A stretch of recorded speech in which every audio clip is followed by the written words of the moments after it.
날마다 솟는 샘물과 함께하는 오늘의 큐티 시간입니다.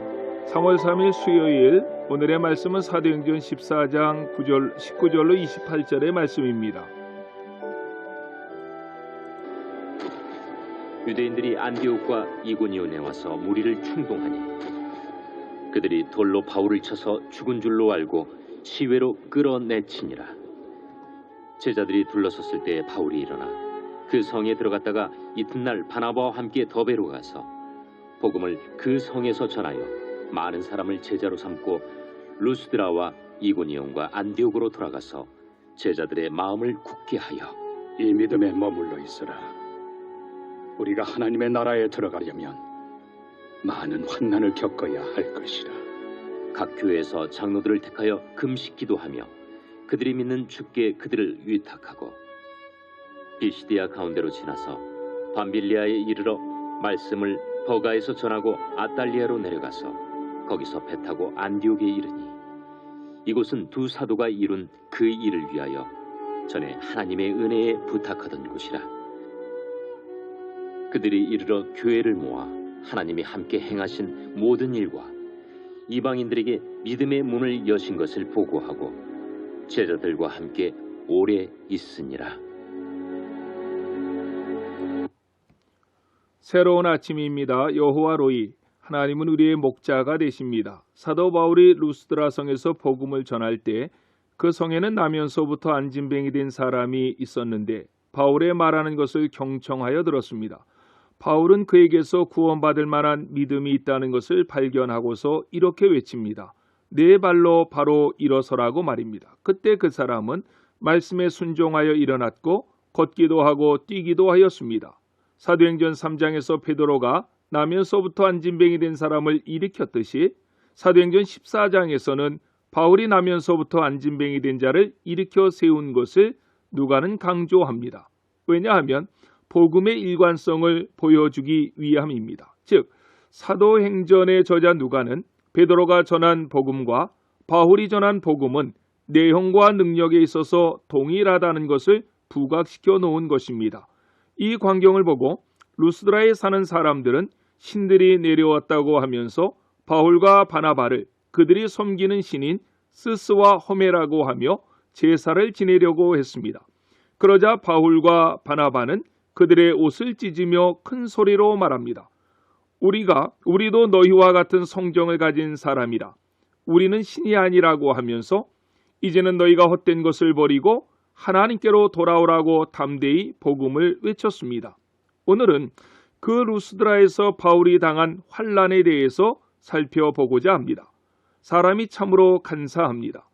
바울이 안진뱅이를 일으키는 것을 보고 바울과 바나바를 하늘에서 내려온 신이라고 하며 제사까지 지내려고 했던 그들이 본문에서는 바울과 바나바를 죽이려고 돌을 던지고 있습니다.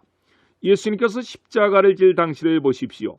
어제까지는 호산나 찬송했던 사람들이 몇 날이 못되어 예수를 십자가에 못 박으라고 고함질러대는 장면을 우리는 이미 예수님의 십자가 사건을 통해서 잘 보았습니다. 돌변한 많은 무리들이 던진 무수한 돌에 맞은 바울은 피를 흘리며 쓰러졌습니다. 그리고 바울에게 가까이 가보니 바울이 죽은 것처럼 보였고 그러자 그들은 바울을 성 밖으로 끌어내쳤다고 말씀하고 있습니다. 왜 그들이 갑작스럽게 마음이 변해 바울을 돌로 내리쳤을까요? 그 이유를 성경은 비시디아 안디옥과 이고니온으로부터 온 유대인들이 무리를 충동했기 때문이라고 말씀합니다. 즉 안디옥과 이고니온에서 온 유대인들이 루스드라 사람들을 선동하고 부추긴 것으로 인해서 그들은 바울을 죽이려고 했던 것입니다. 비시디아 안디옥과 이고니온에서 온 유대인들은 바울이 그 지역에서 복음을 전할 때도 돌로 치려 했고 달려들었던 사람들인데 이제는 루스드라까지 쫓아온 것입니다. 비시디아 안디옥에서 루스드라까지는 100km 이상 떨어진 먼 곳입니다. 저들은 바울이 전하는 복음을 방해하기 위해서 이 먼 길을 단숨에 달려온 것입니다. 기억하십시오. 이처럼 악한 자는 복음을 전하는 것을 방해하기 위해서는 수천 킬로, 수만 킬로까지 더 나아가서 땅끝까지 따라올 것입니다. 왜 그렇습니까? 저들의 배후에는 사탄의 역사가 숨어 있기 때문에 그렇습니다. 바울은 이러한 무자비한 자들의 돌에 맞아 순교 직전까지 갑니다. 돌에 맞아 쓰러진 사도 바울을 루스드라 사람들은 죽은 줄로 알고 성 밖으로 내다 버렸습니다. 쓰러져 죽은 자처럼 버려진 바울. 그를 걱정하며 바라보는 동역자들은 얼마나 마음 가운데 좌절하고 걱정하고 얼마나 바울을 염려했겠습니까? 그런데 놀라운 일이 발생합니다. 20절을 보십시오. 제자들이 둘러섰을 때 바울이 일어나 라고 성경은 말씀합니다. 기적과 같이 바울이 그 자리에서 툭툭 털고 일어난 것입니다. 바울이 여기서 죽어서는 안 되지요. 앞으로 바울을 통해서 할 일이 얼마나 많이 남아 있습니까?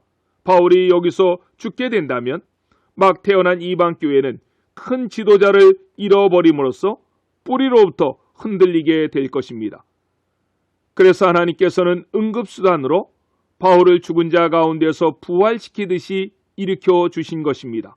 바울이 벌떡 일어났을 때 바울 곁에 근심 가득한 표정으로 눈물을 흘리며 둘러섰던 성도들이 얼마나 놀라고 감격해 했겠습니까? 그리고 이튿날 바울과 바나바와 함께 그들은 더베로 가서 복음을 전했고 그 성의 많은 사람들을 제자로 삼았다고 성경은 말씀합니다. 바울은 이런 과정을 겪으면서 아마 자신의 과거의 모습을 되돌아 보았을지도 모릅니다. 한때 저들과 똑같은 모습으로 주님을 핍박하던 자신도 하나님께서 이렇게 귀하게 쓰시는데 하물며 하나님께서는 저들도 사랑하시지 않겠는가 하며 하나님의 큰 사랑을 생각했을지도 모릅니다. 이러한 분위기를 반영이나 하듯이 본문의 흐름은 매우 간결하고 군더더기 없이 차분하게 설명되어 나가고 있습니다. 돌에 맞아 죽은 줄 알고 버렸던 사람이 그냥 아무 일도 없었던 것처럼 다시 일어나 성에 들어가고 또 다른 도시 더베까지 가서 복음을 전하고 있는 것입니다. 후에 바울은 이 고난과 핍박을 고린도후서 1장 8절로 9절에 그리고 고린도후서 11장에 자세히 묘사하는데 심해 지나도록 심한 고생을 받아 살 소망까지 끊어졌다고 하고 3번 태장으로 맞고 1번 돌에 맞고 3번 파선하고 일주야를 깊은 바다에서 지냈다고 고백하고 있습니다. 아마 이는 루스드라에서 있었던 일들을 회상하며 기록했을 것으로 보여집니다. 더베에서 복음 사역을 마친 바울은 이제 그를 파송했던 안디옥 교회로 돌아가기로 마음을 먹는데 더베에서부터 역순으로 자기가 걸어온 복음 전했던 그 지역들을 바울은 되돌아가면서 다시 한번 방문을 합니다. 21절입니다. 복음을 그 성에 전하여 많은 사람을 제자로 삼고 루스드라와 이고니온과 안디옥으로 돌아가서라고 말씀합니다. 이 부분은 그냥 쉽게 읽어 넘어갈 부분이 아닙니다. 의미를 생각해야 됩니다. 루스드라는 어떤 곳입니까? 바울이 돌에 맞아 죽을 뻔했던 곳입니다. 그리고 안디옥과 이고니온은 바울을 돌로 때려 죽이기 위해 악한 무리들이 루스드라까지 몰려들었던 곳입니다.